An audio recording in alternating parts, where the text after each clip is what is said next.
ошолар кичи ачыдан келгендердин жугуп атат, мына кудайыңар силердин деп мындай келекелегендер чыгып атат да. А биз таң калып атат, курт кумуска чочко жеген, ушундай өмүрү дарат албагандардан чыкпай, анан мен ошо мусулмандардан чыгат деген жалган маалымат, атайын мусулмандарды каралабыз деп. Мусулмандар жалган бул канчалык дүнө. Мынагы умра боюнча умрага барып келгендерге оору жугуп жатат. Ошолор эмне үчүн мындай бир умрадан башка жерден келгендерден жукпасын, ошолорго жугуп атат, балан түкүн десе, эми урматтуу бир тууганым, бул аалам сыноо ааламы. Мусулмандардын жана аламсал фал амсал канчалык пайгамбарыбыз алейхиссаламга жакын болгондугуна жараша ошончолук сыноо келет. Чындыгында кыргыздар, кыргызстандыктар мусулманчылыгы көркөм болуп, мусулманчылык алдыга кетип, жакшы бир нерсе болуп аткан учурда ошол мусулмандардын дагы бир ыйманын жалпы кыргызга, жалпы кыргызстандыктарга, жалпы ааламга бир сыноо, анын ичинде кыргызстандык мусулмандарга дагы бир өзгөчө сыноо болуп аткандагысы, демек пайгамбарыбызга жакын экенбиз го деген жакшы түшүнүктү көкөрөк алып келиш керек. Бул сыноо балким ошол жана бир аз адашуу болуп аткандыр, балким анализдер дагы жакшыраак текшерилсе, балким андай эмес болуп чыгар, балким жугуп келген болуш ыктымалы бар. Ага эч кандай энө көрбөш керек. Анткени пайгамбарыбыз алейхиссалам хадистеринде айтылат, сахих хадисте, Мекке Мединеде чума оорусу болбойт, бирок андан башка оору болушу мүмкүн. Анткени пайгамбар алейхиссалам Азирет Умардын убагында Медине шаарында ушундай бир ылаң жүргөн, бирок чума оорусу эмес. Ал эми Мекке шаарында да ушундай оору болгондугу тарых айтат. Бул боюнча атайын баян жазып, насип кылса кабар беребиз. Демек жанагыдай эмне үчүн Мекке шаарында оору жугат деп таң калгандарга оору жугат, алар дагы адам, алар дагы сыноо. Меккеде адам өлүп да калышы мүмкүн, өлүп калгандар дагы бар. Келет, ал Кудай касиеттүү кылган жер, бирок ошол оору менен сыноо, чумадан башка оорулар мына ошол Мекке Мединеде урматтуу бир туугандар боло берет. Ошондон Меккенин кадыры кетип калды, жок, андай эмес.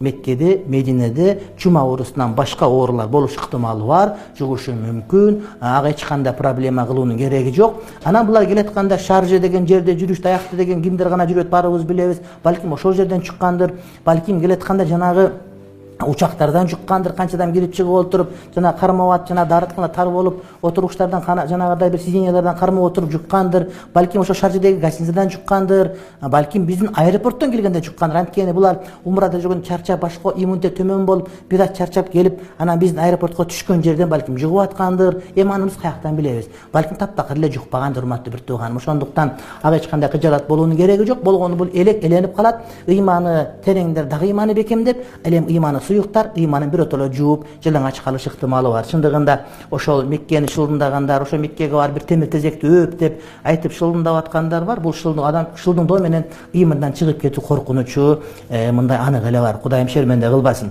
Анан мусулмандарга мен айтат элем, эч кандай тең келүүнүн кереги жок, урматтуу бир туугандар. Азирети пайгамбардын үстүнөн шылындашкан, Азирет Абу Ханифанын үстүнөн шылындашкан, аалымдары шылындап атышат. Буга эч кандай кыжаалат болуунун кереги жок. Эң негизгиси Кудай алдында, эл алдында жүзүбүз жарык болгон болсо, адал тамак жеп аткан болсок, бирөөнү урбаган болсок, урдабаган болсок, зына кылбаган болсок, түз болгон болсок, эмне үчүн биз кыжаалат болушубуз керек?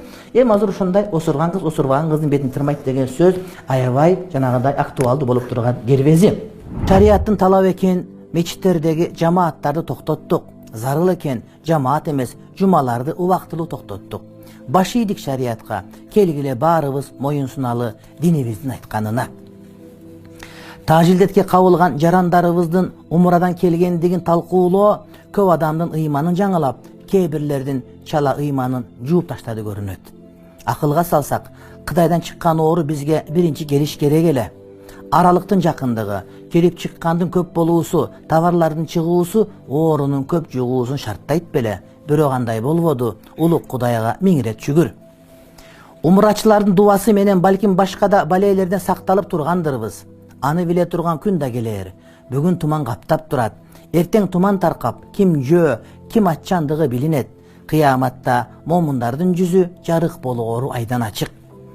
Умрачыларды умрага ыңгай сабалда кетирди деп муфтиятты, же бир компанияны, же бир саясатчыны күнөөлөй турган күн эмес бүгүн.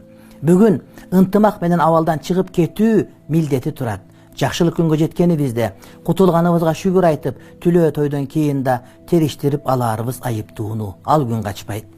Урматтуу бир тууганым, ушул элдин молдос деп кулак салганыңар, эки ооз илими бар деп төргөл тургузуп сыйлаганыңар, маселе болсо сурап кайрылганыңар болуп келген ардайым.